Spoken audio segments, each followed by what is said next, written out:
آج کل کے ایرا میں آن لائن جابس اور بیٹھے رہنے سے صحت پہ جو اثرات جیسے بواسیر ہو گیا اور قبض ہو گیا، یہ بہت زیادہ کامن ہے اسپیشلی مرد حضرات میں. ڈاکٹر وقاص ارشد، مجھے اس کے اوپر آپ روشنی ڈالیں کہ یہ کیا ہے اور کیوں ہو رہا ہے، ایسے کیا وجوہات ہیں، کیوں اس وجہ سے ان کے اندر ہو رہا ہے مسئلہ؟ جو پوسٹ کووڈ ایرا ہے جس کے اندر آن لائن جاب زیادہ بڑی ہیں، بہت ٹرینڈ ہو گیا. بالکل، کمپیوٹر میں ورک بہت زیادہ ہو گیا ہے، بینکنگ سیکٹر ہے، فری لانسنگ بہت زیادہ بڑھی ہے، گھر بیٹھ کے کام کرنے کا رواج جو بڑا ہے اس میں کیا ہے، کھا پی کے انسان گھر بیٹھ رہا ہے. جو ایک صبح ناشتہ کر کے ہم گھر سے باہر نکلتے تھے، کھانا ہضم ہوتا تھا، وہ چیز ختم ہو رہی ہے. بالکل بالکل. کھانا کھا کے بیٹھنا، جاب کرنا، یوزلی اور پوری رات کام کرتے ہیں یہ لوگ، پوری رات کام کرتے ہیں، نیند کا ڈسٹرب ہو جانا، بالکل ایک سائیکل ہوتا تھا صبح اٹھ کے جو انسان واش روم جاتے تھے وہ روٹین ختم ہو رہی ہے. نیچرل سائیکل ڈسٹرب ہو نیچرل گئی ہے. سائیکل اس کے اندر ڈسٹرب ہو گیا. جب ڈسٹرب ہوگا تو کیا ہوگا، جو کھانا پڑا ہے انٹسٹائنس کے اندر یا انتڑیوں کے اندر جو کھانا پڑا ہے وہ ہضم نہیں ہوگا، سخت ہوگا. اور جب پخانہ کرنے آپ جائیں گے، وہ سخت پخانہ جب اس جگہ سے گزرے گا تو لازمی بات ہے وہاں پہ کبھی رگڑ کھاتا ہوا آتا ہے تو خون رسنا شروع ہو جاتا ہے. اس کا اگر بر وقت علاج نہ کیا جائے، کچھ دیر بعد خون رکنا بند ہو جاتا ہے. لیکن ہم علاج نہیں کریں گے. آج کل کی جابس بہت ٹف جابس ہیں، دن آف لینا، چھٹی کرنا بہت مشکل کام ہے. تو یہی مسئلے بڑھتے جاتے ہیں. جہاں پہ خون رسنا شروع ہوا ہے، کچھ عرصے بعد خون رسنا جب زیادہ ہو جائے گا تو اس سے بدن کو کمزوری ہونا شروع ہو جاتی ہے. تو یہ چیز ایک کے بعد ایک بیماری بڑھتی جاتی ہے. پھر وہ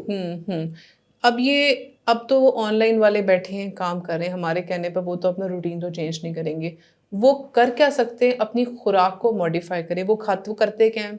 اب وہ ہیلدی فوڈس تو رات بھر کھاتے نہیں، چپس ہو گیا، پاپڑ ہو گیا، کوئی جنک فوڈ آرڈر کر لیا، آن لائن فوڈ پانڈا نے تو میرے خیال سے جتنی تباہی مچائی ہے نا، اور عورتوں کو بھی گھر میں اتنا ریلیکس کر دی اور بچوں کو بھی امی مزے کا نہیں ہے فوڈ پانڈا آرڈر کر دیں. یہ جو ایک فوڈ پانڈا نے جہاں سہولت کے ساتھ ساتھ میرے خیال سے زحمت اور اس کے علاوہ انہوں نے جو ہماری عادتیں خراب کی ہیں نا، اس کا بہت بڑا رول ہے.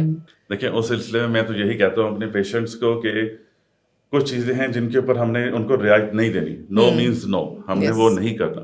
جہاں پہ ہم چکن یا گوشت پہلے لوگ کھاتے تھے مہینے میں ایک دفعہ، وہ تقریباً روزانہ شامل ہو رہا ہے. بالکل. جہاں پہ چکن کڑھائی یا فاسٹ فوڈ یا برگر جیسی چیزیں ہم لوگ مہینے میں ایک دفعہ کھاتے تھے، وہ ہر دوسرے تیسرے دن ہماری ڈائٹ میں آ گئی. بالکل بالکل. اور جیسا آپ نے کہا ہے آن لائن ڈلیوری سسٹم نے اس چیز کو تو اور بھی ڈن ریچ کر دیا، ایگزیجریٹ کر دی ہے. وہ ان کے بس ایسے کال کی ود ان 30 منٹس ڈلیوری، اور فاسٹ ڈلیوری کچھ تو 20 منٹس کے اندر پہنچ جاتے ہیں. اور ینگر جنریشن تو پیرنٹس کے سونے کے انتظار کر رہی ہوتی ہے اور اس کے بعد انہوں نے آرڈر کرنا ہوتا ہے. بالکل، یہ دس از فیکٹ.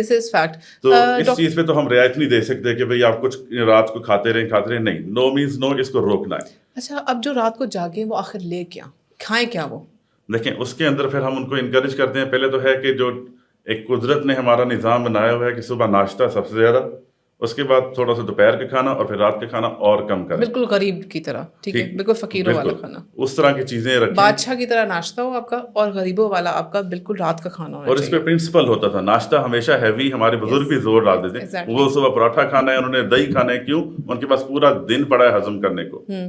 رات کو آپ کھا لیں، بے شک رات کو آپ جاگ رہے ہیں لیکن رات کو آپ موو اراؤنڈ نہیں کر رہے، چل بھی نہیں رہے. تو بے شک آپ کہہ رہے ہیں کہ میں تو رات کو جاگ رہا ہوں، میں تو سو ہی نہیں رہا، لیکن آپ ہضم نہیں کر رہے. ڈیفینیٹلی ٹھیک ہے. آپ کھا کے بیٹھ رہے ہیں، ٹھیک ہے، جو کہ اور زیادہ نقصان دہ. یہ اسی طرح ہے کہ آپ نے ایک فریج کے اندر کھانا رکھ دیا اور پھر لائٹ بھی پیچھے، فریج کی لائٹ بھی، الیکٹریسٹی بھی آپ نے آف کر دیا. وہی کھانا آپ کے اندر وہی کر رہا ہے جو فریج میں کر رہا ہے. صبح خراب ہو جائے گا. اسی طرح آپ کے اندر بھی کھانا ہضم ہونے کے بجائے خراب ہو رہا ہے. جہاں پہ وہ ہمارے پاس 20-25 سال کے لوگ آ رہے ہیں کہ مجھے گیس کا مسئلہ ہو رہا ہے، جو کہ پہلے 80-90 سال کے لوگوں کو شکایت ہوتی گیس کا گولا تو ایسا گولا ہے جو کہ ایسے چلتا پھرتا ہے نا، ینگ ہو کہ بوڑھا ہو، وہ گیس کا گولا نہیں تھم رہا آج کل. اور گیس کا گولا اسی وجہ سے کیونکہ آپ بیٹھے رہتے اس کو ہضم کرنے کی کوشش نہیں کرتے. پیٹ کے اوپر کے حصے میں ان کو گیس کا مسئلہ ہے، جن کو یہ نہیں ہے ان کو پیٹ کے نچلے حصے میں وہی بواسیر کا مسئلہ ہے، قبض کے مسئلے. ایسا ہی ہے.